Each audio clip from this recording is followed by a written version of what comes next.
네, OECD 산재 사망률 1위라고 하는 우리의 부끄러운 현실. 올해는 좀 바꿔보자. 그런 취지에서 마련한 산재 타파 시간. 자, 오늘은 최근에 이 코로나19 이 감염증 사태 최전선에서 일하고 있는 노동자들, 정작 그분들이 일하는 환경은 안전한가 한번 짚어보겠습니다. 노동건강연대의 집행위원이시죠. 예방의학 전문의이십니다. 김명희 집행위원 오늘 나와주셨습니다. 어서 오십시오. 네, 반갑습니다. 네, 우리가 보통 이런 그 대규모 감염병 하면 떠오르는 게 의사, 간호사, 뭐 간병인 이런 분들인데 네. 그거 말고도 많죠. 네, 그렇죠. 관련되는 분들이. 네네. 어떤 분들이죠? 일단 병원에 의사, 간호사, 뭐 간병, 요양 말고도 뭐 방사선 기사분이라던가, 방사선. 검사실에서 일하시는 분도 있고, 또 청소나 아니면 이제 이송 업무. 그래서 우리가 메르스 때 보면은 이제 이송 요원이라든지 아니면 청원 경찰, 뭐 전산 요원들이 감염되는 사례도 있었거든요. 그러네요. 그러니까 병원이 굉장히 여러 직종이 일을 하는 곳이고, 맞아요. 또 병원 말고도 이제 아마 메르스 때 기억하시겠지만 뭐 접촉자라든지 환자들 이렇게 집에 모시고 가고 뭐 데려다 드리고 이런 일들을 이제 현장에서 하는 분들이 사실 보건소에서 일하시는 분들이에요. 병원 바깥에서. 그래서 그런 보건소 직원분들, 뭐 역학조사관들, 근데 이제 뭐 항공이나 뭐 배에서 검역을 하시는 분들, 이런 분들부터 시작해서 차량 운전하시는 그렇죠. 그리고 공항에서 이제 보안 검색 이런 거 하시는 분들도 다 문제고, 또 미국 같은 경우는 노동부에서 예를 들면 항공기 승무원도 이런 좀 고위험 직종에 해당한다고 얘기를 할 만큼 사실은 굉장히 여러 분야가 이제 노출의 가능성이 있다고 봅니다. 그냥 바로 저는 병원에 근무하신 분들만 머릿속에 떠오르는데 아니에요. 이번에는 우리 교민들 와서 여기 세 곳에 지금 그 격리돼 있잖아요. 그 시설에서 근무하시는 모든 분도 사실은 그렇습니다. 그렇군요. 그 가운데에서 뭐 우선순위를 따질 수 없겠습니다만 그래도 최일선이라고 하면 여전히 그 보건의료인력이겠죠. 그렇죠? 우리 메르스 사태 때는 그 보건의료 의사 간호사도 많이 감염됐죠. 네, 그때 이제 확진자가 186명이었는데 보건의료 종사자가 예를 들면 뭐 차량 운전하시는 분까지 해서 이 관련 종사자들이 40명, 그러니까 거의 20%가 넘게 보건의료 관련자였고 의사가 8명, 간호사가 15명, 간병이 8명 이렇게 이제 사실 의료진들의 감염이 굉장히 많았었죠. 그렇죠. 바로 이 의사, 간호사, 간병인 이런 분들이 이렇게 많이 감염된 게 제대로 된 보호 장비조차 없었다. 메르스 때는 그랬었잖아요. 네, 그때는 사실 한국 사람들이 굉장히 학습 능력이 빨라서 지금 같으면 좀 상상하기 어려운데 그 당시 메르스 초기에는 실제 저희가 제보받은 사례들 중에 병원에서 환자들한테 괜히 공포감 주니까 마스크 쓰지 말아라 이런 사례들이 사실 초기에는 있었어요.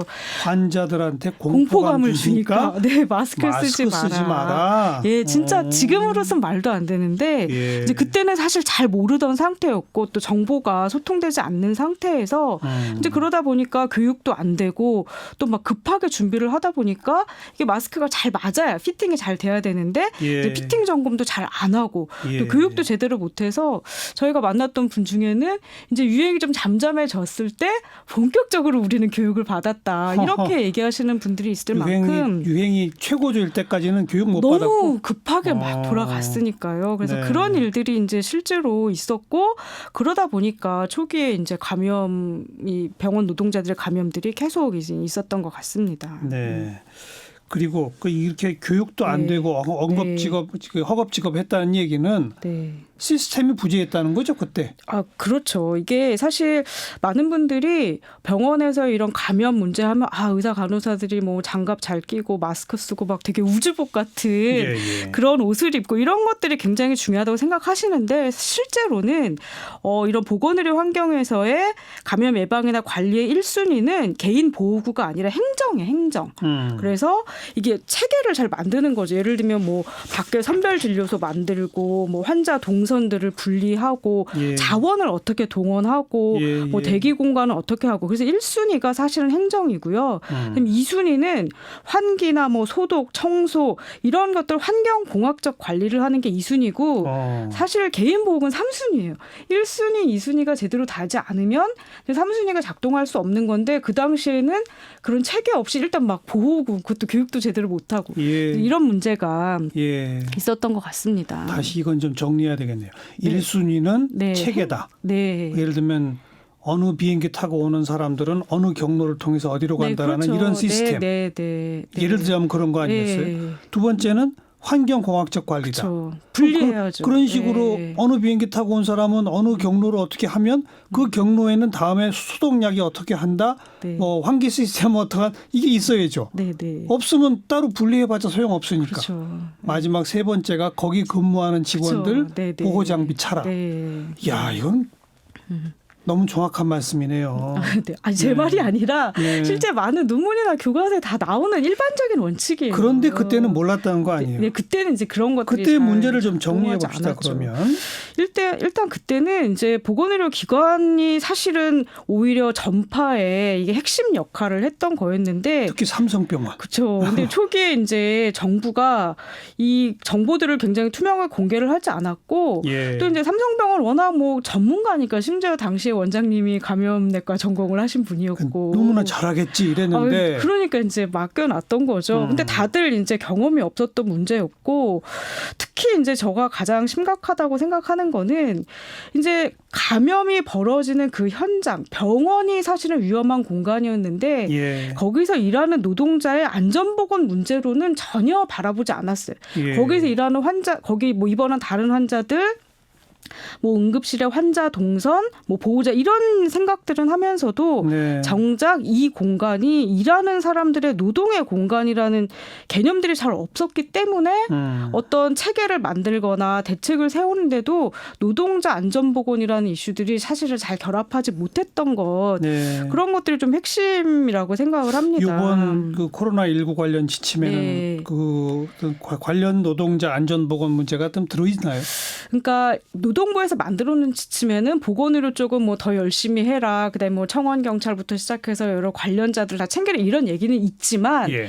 이거를 어떻게 병원이라는 세팅 안에서 안전보건을 할 것인가는 없어요. 예를 들면 우리가 건설업 그리고 건설업 고유의 안전보건과 관련한 특별한 세칙들이 있는데 네. 사실은 이번 코로나 유행도 그렇고 예전 메르스 때도 그렇고 병원이 알아서 잘하겠거니. 아이고. 그래서 거기를 노동자의 관점에서 안전보건과 관련된 지침들을 이제 특별히 주지 않았고 그 당시도 그렇고 이번에도 그렇고 보면 되게 일반 사업자들 그래서 뭐 유급 휴직 뭐 어떻게 해야 되고 마스크는 직장에서 어떻게 해야 되고 환자 생긴 병원은 어떻게 보내야 되고 그렇죠. 일반 사업장에서 어떻게 대처할 것인가가 사실 핵심인 거지 병원에서 노동자들을 어떻게 좀 보호할 것인가는 사실은 좀 핵심이라고 보기는 어려운 상황이에요. 근데 그런 지침을 보내는 거는 보건복지부예요, 노동부가 원래 보내는 거고요. 노동부가. 네, 이게 이제 보건복지부도 있는데 보건복지부 뭐 질병관리본부 그리고 이제 각 학회들이 해서 이 병원의 감염관리 지침이라는 걸 매번 발행을 해요. 예, 그래서 이런 예. 사건이 터졌을 때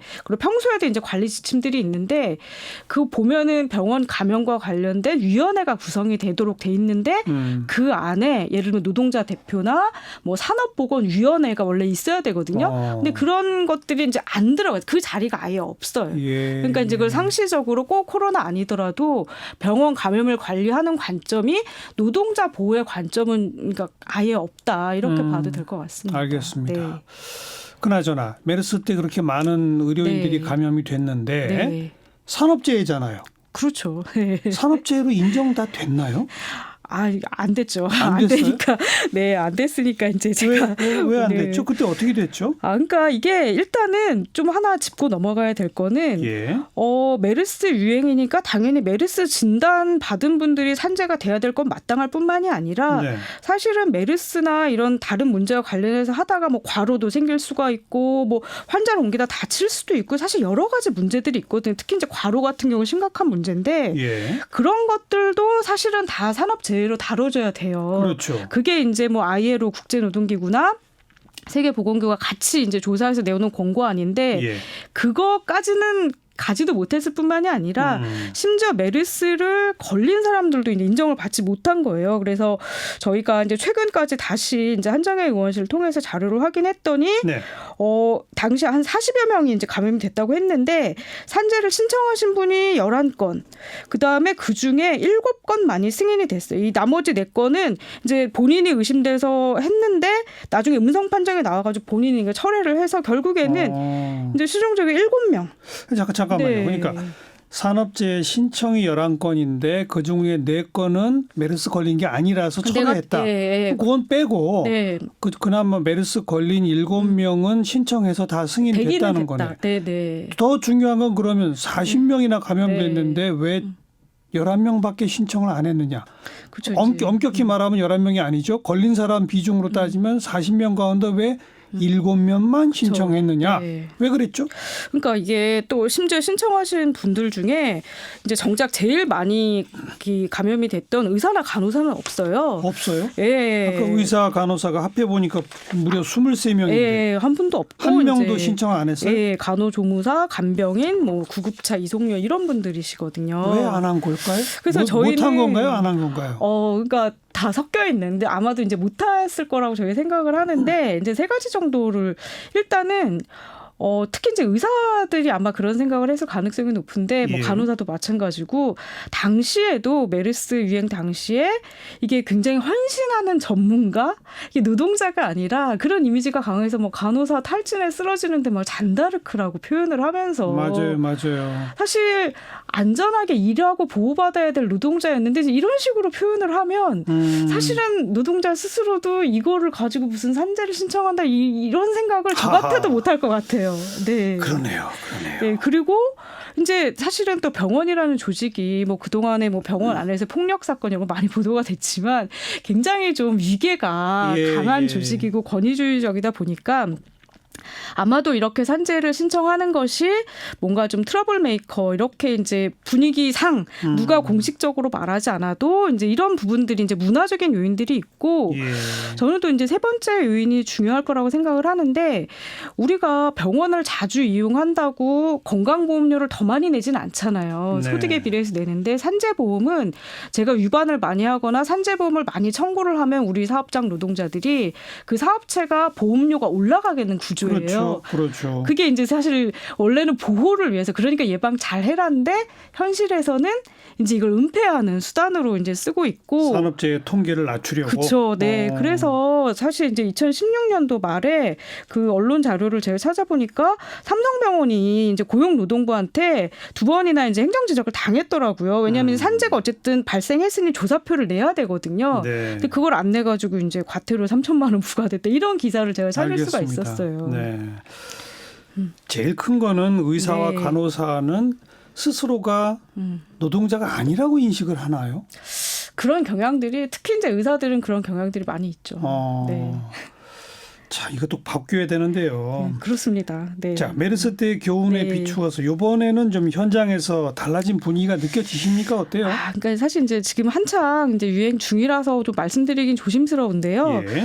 그 사실 메르스 때는 초기에 제보가 되게 많이 들어왔어요. 그리고 노동조합에서도 저한테 이제 전화도 많이 오고 그랬었는데 이번에는 제가 여기 나온다고 좀 막 물어봐도 특별히 문제되는 건들이 있진 않다. 하도 그때 이제 워낙 세게 이제 그런 경험들을 하면서 최소한 환자를 직접 만나는 그 진료 부분에서는 아직까지는 조합원들이나 뭐 현장의 노동자들이 큰 문제 제기가 없다. 하지만 이제 여전히 이제 약간 좀 그 핵심 업무가 아닌 뭐 간병이라든지 청소라든지 아니면 보안이나 행정 맡은 직원들한테는 뭐 교육이 불충분하다든지 뭐 마스크가 충분히 지급되지 않다든지 이런 문제들은 여전히 좀 제기는 되고 있습니다. 지금 말씀하신 그 보안, 행정, 간병, 청소 이분들 다 비정규직이죠. 비정규직이 많죠. 네.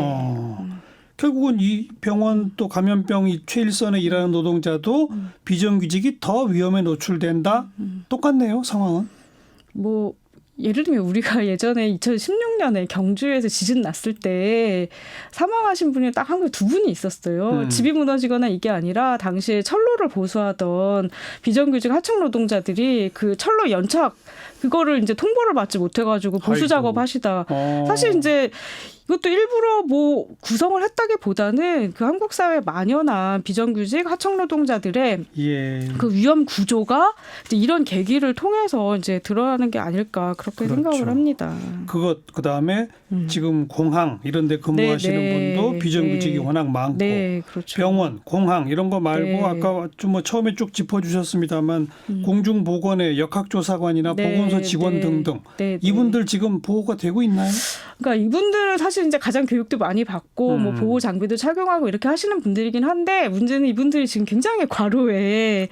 예. 그러니까 병원은 그래도 병원이라는 세팅이 있고 또 좀 아이러니하긴 하지만 이렇게 막 유행이 돈다고 하니까 환자들이 병원을 안 가요. 그래서 오히려 이제 거기서는 예전보다 상대적으로 중증도도 예전보다는 좀 낮고 조금 줄어들었는데 이제 공중보건 인력들은 예전보다 이 시민들의 의식도 높아졌기 때문에 훨씬 더 적극적으로 일을 많이 해야 되고 예를 들면 교민들 막 이런 거 다 근데 이럴 때 해야 말이에요. 되니까. 그러니까 이거에 대비해서 인력을 충원해야 한다. 네.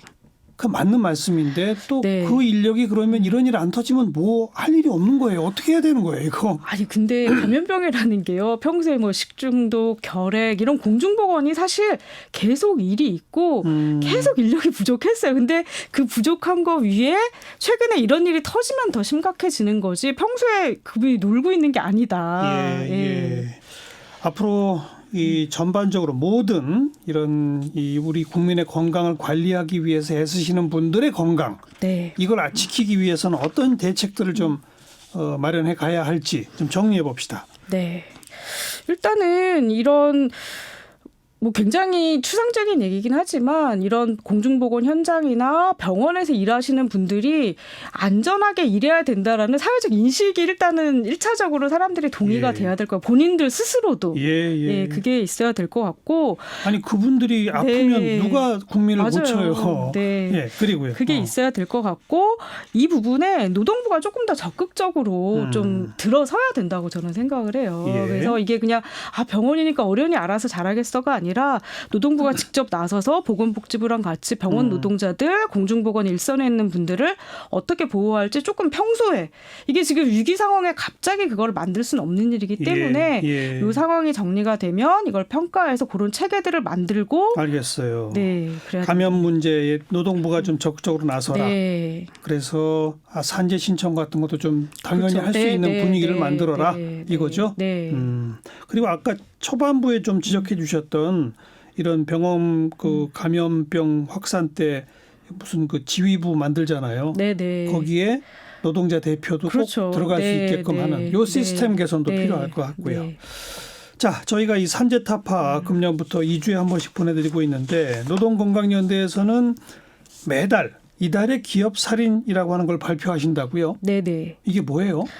이게 이제 산재가 뭐 노동자가 실수를 하거나 아니면은 뭐 운이 없어서가 아니라 실제 기업의 무책임 혹은 방관에 의해서 발생하는 일종의 살인 행위다라는 것들을 이제 지적을 하면서 도대체 얼마나 많은 일들이 어떻게 벌어지고 있는지 알아야 그 다음에 이제 예방 뭐 개선 대책을 만들 텐데 문제는 그런 것들을 우리가 알 수 있는 방법들이 잘 없어요. 그리고 저희가 예전에 이제 조사를 해보니까 2018년도 같은 경우에도 실제 전체 사망한 노동자들 중에서 이게 한 줄이라도 언론에 보도가 되는 경우는 한 3분의 1 정도밖에 안 되더라고요. 맞아요. 굉장히 좀 서글픈 현실인 거죠. 그래서 이거를 좀 사회적으로 알리고 도대체 어떻게 누가 죽는지라도 좀 우리가 알아야 이 조용하게 묻히는 죽음이 아닌 이런 걸 좀 기억하고 기록하는 그런 활동을 위해서 이제 시작을 하게 된 겁니다. 그럼 노동건강연대는 언론에 보도된 것 외에까지도 통계를 다 잡아요? 그거는 연말에는 저희가 노동부에서 그런 정보 공개 청구를 해서 잡는데 이제 매달 이거는 언론만을 통해서 잡는 언론에 거예요. 보도된 것만? 맞아요. 그럼 이거는 전부는 아니네요. 그렇죠. 그래, 좋습니다. 저번에 발표하신 건 언제 거를 발표하신 거예요? 1월 달, 한 달 동안을 1월에 한 건데 몇 명이 42분이 돌아가셨더라고요. 한 달에 42분. 그러니까 사실 우리가 이제 지금 뭐 오늘도 코로나 바이러스 한 명이 넘어요. 참. 막 얘기를 했지만 어떤 유형으로? 이제 여러 가지 유형이 있는데 제일 흔한 게 이제 떨어지는 거예요. 건설.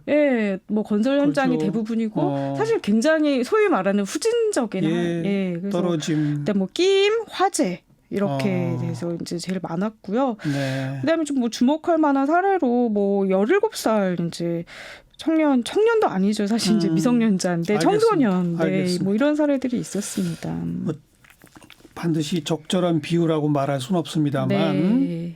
지금 코로나19 우리나라 국내 전체 확진된 환자 28명 네. 가지고 온 나라가 맞아요. 지금 이렇게 네. 떠들썩한데요. 1월 한 달 동안 42명의 노동자가 목숨을 잃었습니다. 참. 네. 네, 산재타파 노동건강연대 김명희 집행위원 고맙습니다. 네, 감사합니다.